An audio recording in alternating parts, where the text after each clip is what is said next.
नमस्कार। शोम रतूड़ी एनालिसिस में आपका स्वागत है। आज मैं उस घायल सांप की चर्चा कर रहा हूं जिसके अंदर विष बहुत है, लेकिन जब वो घायल होता है तो विष का वमन बहुत ज़्यादा करता है। वो अपना विष सबसे ज़्यादा तभी छोड़ता है घायल होने पर।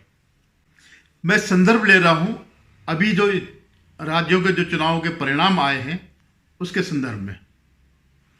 इससे पहले मेरा आपसे पुनः निवेदन है कि आप मेरे चैनल को सब्सक्राइब करेगा, लाइक करेगा, शेयर कीजिएगा। धन्यवाद।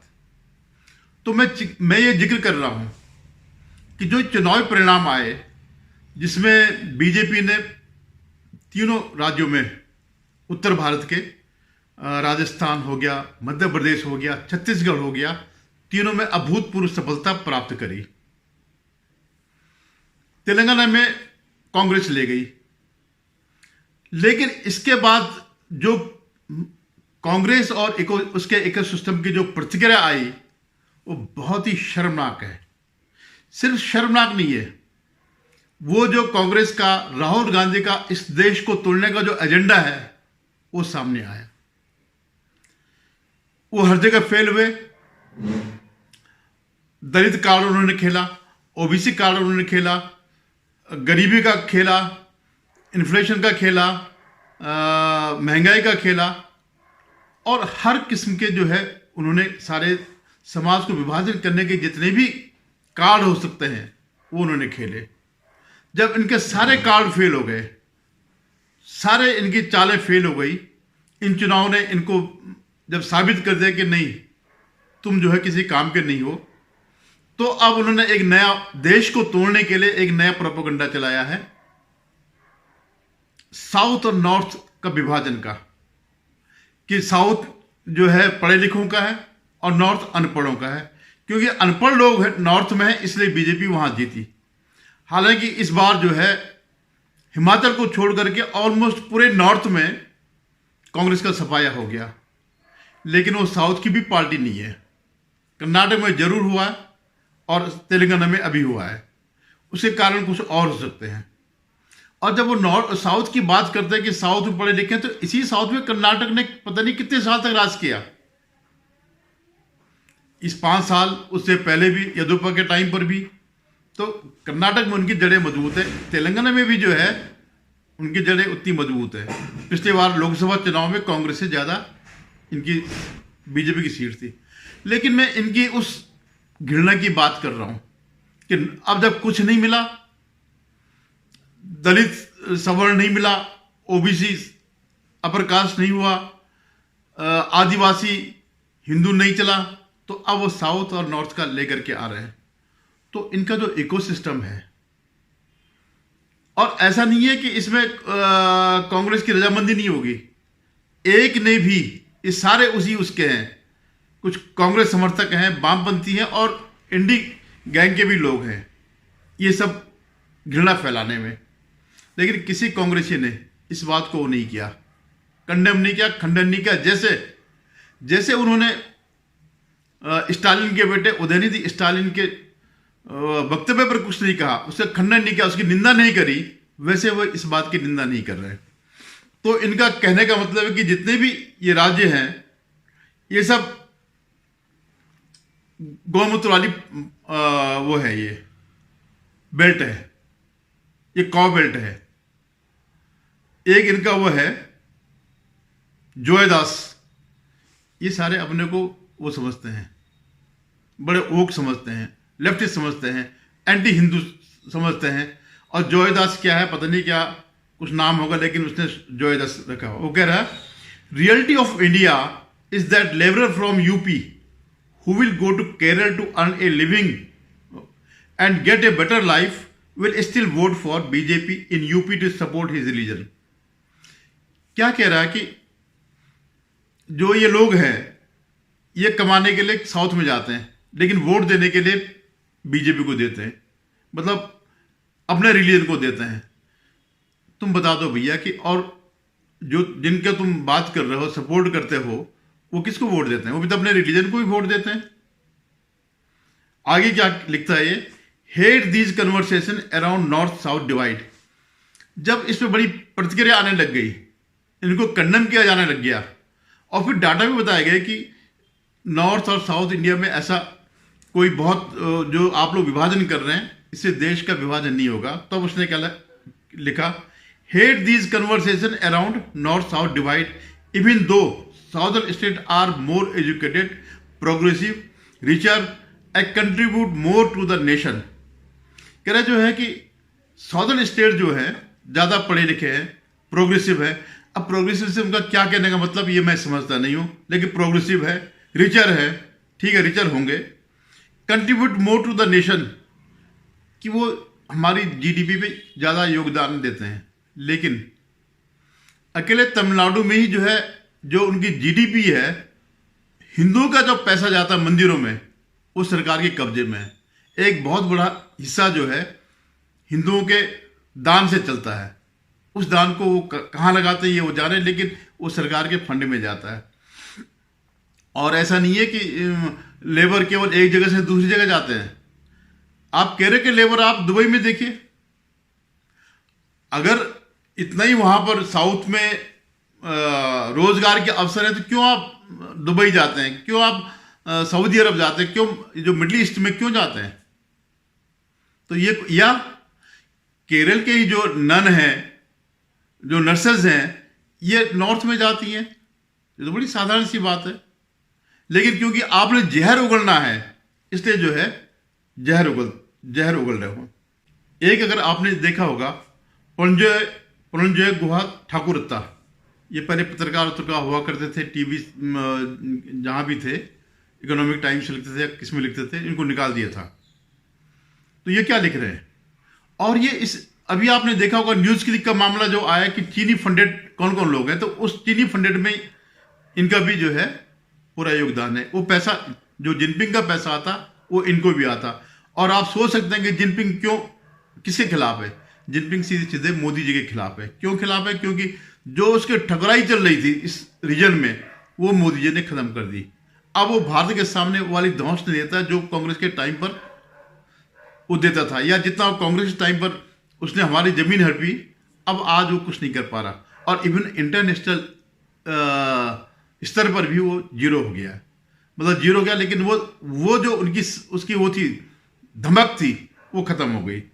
तो ये जो पंजय गुहा ठाकुरता जो लिखता है, विक्ट्री ऑफ हिंदुत्व एंड इस कोलिशन पार्टनर बिग बिजनेस, कि मतलब ये जो विजय है, ये उसकी नहीं है, मतदाताओं की नहीं है, ये हिंदुत्व की विजय है। अगर ये कहते हैं तो दोनों, क्योंकि यहाँ बीजेपी और कांग्रेस दोनों ही आमने सामने थे, तो 2-4% का ही फर्क था।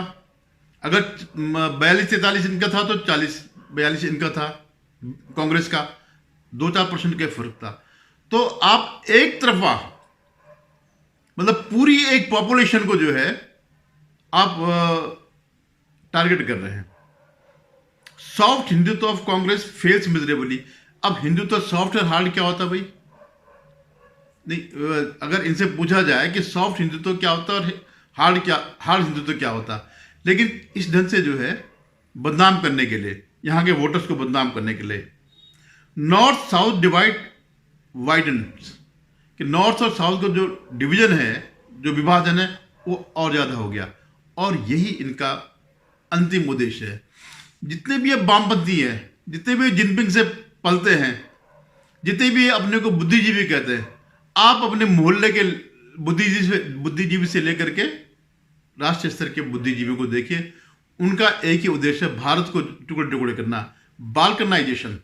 बाल्कन एक क्षेत्र है जहां की कई कंट्रीज क्षेत्र के नाम पर, भाषा के नाम पर जो है उनके कई टुकड़े हो रखे हैं। तो वैसे ये भी चाहते हैं कि एक बंगाली नेशनलिटी अलग हो, तमिल नेशनलिटी अलग हो, तमिल अलग हो, मलयाली अलग हो, गुजराती अलग हो। इस ढंग से ये इस देश के टुकड़े टुकड़े चाहते हैं, बाल्कनाइजेशन चाहते हैं। ये चाहते हैं कि यहाँ हिंदू एक न हो, ये बंगाली हो, मद्रासी हो, ये तमिल हो, तेलुगु हो, गुजराती हो, मराठी हो, हिंदू न हो, भारतीय न हो, देश के न हो। Congress fails to win vote poor, जबकि बहुत ज्यादा फर्क नहीं है। इन फाइटिंग एंड भी खैर आगे जो है कांग्रेस के लिए उसका ज्ञान है। तो ये इस जैसे लोग ऐसे होते हैं। अब मैं आपको बताता हूं, एक जो है MK वेन्यू, ये पहले राज्यसभा टीवी में था जब अंसारी वो था भारत का उपराष्ट्रपति। तो इसका भी एक वही है, north south divide has become even sharper, कि नॉर्थ और साउथ का जो डिवीजन है वो ज्यादा हो गया है। पूरे इकोसिस्टम का, कांग्रेस के जितने भी कांग्रेसी और उनके इकोसिस्टम का सिर्फ अब एक ही उद्देश्य रह गया है, विभाजन करो। देश का तो एक बार विभाजन कर चुके हैं कांग्रेसी, अब वो एक बार और चाहते हैं कि देश का विभाजन हो। तो ये उनकी जो है सोच है। एक गावचा पाटिल है, ये क्या कहते हैं, टू मेक फासिस्ट एजेंडा। तो वो ये कहते हैं कि ये फासिस्ट एजेंडा है।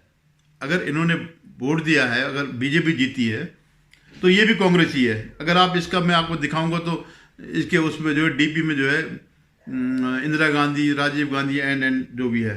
एक इजराइल कुरैशी, दक्षिण भारत में साक्षरता सबसे अधिक। अब मैं एक आता हूं, सूर्य प्रताप सिंह IAS लिखते हैं और IAS रिटायर लिखते हैं। वो 10 जनपद का जो है बिल्कुल गुलाम है। तो वो भी यही लिखता है, प्रगतिशील दक्षिण भारत वर्सेस सांप्रदायिक उत्तर भारत। और एक इनका जो है सलील त्रिपाठी, अपने को वामपंथी, कहीं विदेश में कहीं रहता है, US में रहता है, क्या है कोई पेन फाउंडेशन है, लेकिन उसका काम पूरे समय केवल हिंदुओं को करना, हिंदुओं के खिलाफ लिखना, हिंदुओं को अपमानित करना, उसी के पैसे पे वो पल रहा है, वहां ठाट कर रहा जा करके। तो वो क्या लिखता है, lower literacy, lower female literacy, मतलब यहां अशिक्षा है, महिलाओं में भी अशिक्षा है। Lower female labour force participation, कि महिलाएं काम नहीं करती हैं। हायर यूज ऑफ हिंदी, देखिए इसके दादा परदादा ने हिंदी बोली होगी, कह रहा हायर यूज ऑफ हिंदी। तो अपने दादा परदादों को तो उठा करके फेंक दिया कि उन्होंने हिंदी बोली, तो इसलिए वो पिछड़े हो गए। आज तो जो अंग्रेजी अगर आ जाती है तो अंग्रेजी इस देश के इस दुनिया की सबसे बड़ी भाषा हो गई, या अंग्रेजी पैमाना हो गया साक्षर होने का, या अच्छे आदमी होने का, या ज्ञानी होने का। तो क्या कि एक्सेस यूज ऑफ हिंदी। अब जब हिंदी के लोग हैं तो हिंदी बोलेंगे, तमिलनाडु के लोग हैं तमिल बोलेंगे, मलयालम के लोग हैं, केरल लोग हैं तो मलयाली बोलेंगे, कर्नाटक के लोग तो कन्नड़ बोलेंगे। तो आप क्या कह रहे हैं, जो रीजनल भाषा है वो मूर्ख है। कितने लोग हैं तमिलनाडु में, कभी आपने देखा जो तमिल के अलावा जो अंग्रेजी के जानकार हैं? हर स्टेट में बहुत कम लोग होंगे ऐसे जो कि बाकी सब रीजनल भाषाएं बोलते हैं। मैं महाराष्ट्र में रहा हूँ, वहाँ ज़्यादातर मराठी बोलते हैं, वो ना हिंदी बोलते हैं ना इंग्लिश बोलते हैं। हिंदी इंग्लिश तभी बोलते हैं जब उनसे आप बात करो, अदरवाइज सब आपस में अपनी भाषा बोलते हैं, और बोलनी भी चाहिए। बंगाल में जाइए, वो अंग्रेजी नहीं बोलते हैं, और बंगाल जैसी जितनी पॉवर्टी बंगाल में है या उड़ीसा में है उतनी कहीं भी नहीं होगी। तो उड़ीसा लोग भी उड़िया में बात करते हैं, आप कभी जाके देखिए। तो जो जिसे अंग्रेजी नहीं आती वो इंसान नहीं है, या वो पढ़ा लिखा नहीं है, या वो मूर्ख है। तो इस ढंग से ये जो है वहां अमेरिका में बैठ करके हायर यूज ऑफ हिंदी हो गया, हायर पॉपुलेशन, ज्यादा पॉपुलेशन, हायर फर्टिलिटी मतलब बच्चे ज्यादा पैदा करना, lower tolerance of meat eating, ये बीजेपी के वोटर्स है। अब आप बताओ, मैं आपको इसमें दो चीजें बताता हूं। अगर आप डिवाइड करना, अगर आप इसी उसमें डिवाइड करना चाहते हैं तो आप देखिए किस समाज में, किस धर्म में लोअर लिटरेसी है, किस धर्म में हायर फर्टिलिटी है, किस धर्म में महिलाओं का पार्टिसिपेशन नहीं है, बुर्के में कैद की जाती, और सबसे ज्यादा अगर फर्टिलिटी है तो वही। अगर नॉर्थ भारत में अगर पॉपुलेशन ज्यादा है तो इन्हीं वजह से है। तो आप हिंदुओं को क्यों थोप रहे हैं ये सब चीजें? आज हमारी लड़कियां तो पता नहीं क्या क्या कर रही हैं, पायलट वो बनी हुई हैं, CEO बनी हुई हैं, देश में है विदेश में है, उसमें खाली नॉर्थ साउथ के नहीं पूरी लड़कियां हैं। लेकिन आप ये नहीं कह सकते इस क्षेत्र की ऐसे लड़की, कमतर लड़कियां उस क्षेत्र की ऐसी है, समान अवसर है, समान रूप से आगे बढ़ रही हैं। सिर्फ तुम्हारा दिमाग अटक गया है, तुम लोग अंग्रेजी के गुलाम हो गए हो, और तुम लोगों की दृष्टि में भारत को जो है टुकड़े टुकड़े होने चाहिए। तुम्हारा कुंठित हो गए तुम लोग जो है, बीजेपी की वजह से, बीजेपी के बढ़ते उससे सब लोग कुंठित हो गए। एक एक कार्ति चिदम्बरम, ये उस चिदम्बरम के बेटा गोभी वाले का, जो इस देश का वो रहा है, वित्त मंत्री भी रहा है, गृह मंत्री भी रहा है, पी चिदम्बरम का बेटा। तो वो लिख रहा अपने उसमें द साउथ, उसने अपने ट्वीट में द साउथ बड़े बड़े उसमें, ठीक है तुम साउथ से हो, लेकिन तुम तो कांग्रेस के हो और तुम इस बात को कह रहे हो द साउथ। तो अगर तुम्हें नॉर्थ में, तो तुम क्या, फिर तुम्हारी हैसियत क्या रह जाएगी? नॉर्थ की कितनी सीटें हैं पता भी है? अगर नॉर्थ एक तरफा हो गया, साउथ में कितने 4 राज्य हैं, मैक्सिमम सीटें वहां पर तमिलनाडु में 40 है, बाकी तो बहुत कम कम 12 13 14 20 इतने में सब सिमट जाएंगे। लेकिन इनका जीत हार से मतलब, इनका मतलब सिर्फ एंटी हिंदू है।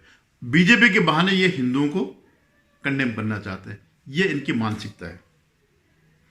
तो मैं ये कह रहा था कि जो कांग्रेस इस समय जो है, अभी एक अगर आप देखना चाहें, एक उसका शिव अरूर है इंडिया टुडे के, उनका एक बहुत सा वीडियो आ रखा है जिसको प्राइम मिनिस्टर ने भी शेयर किया है। उसमें देखिए, उसने सारे कारण बता दिए कि ये लोग क्या क्या कर रहे हैं। एक तरह है, ये बंगाली है क्या है, south door is completely close for संगीज, difference between educated and uneducated. तो ये जो है हिंदुओं को जो है इस आधार पर कंडेम करना चाहते हैं, इनके बस ही कुछ है नहीं। और ये तो कीड़े हैं, ये वामपंथी कीड़े हैं, ये गटर के कीड़े हैं, ये हमेशा ही अनशट बोलते हैं। लेकिन अगर इसमें कांग्रेस और जो इनका इंडिया अलायंस है, अगर इनको कंडेम नहीं करता है, इनको जूता नहीं मारता है, तो वो अपने लिए कब्र खोद रहे। तो इन लोगों से सतर्क रहेगा। मैं हमेशा कहता हूं कि हर दिन, हर महीने, हर हफ्ते ये लोग कुछ ना कुछ इस ढंग की बातें करेंगे।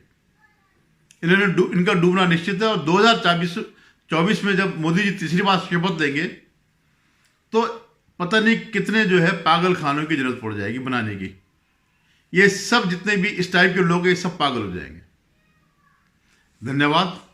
अगर आपको मेरा वीडियो पसंद आए तो इसे शेयर कीजिएगा, सब्सक्राइब करिएगा, सब्सक्राइब जरूर करिएगा।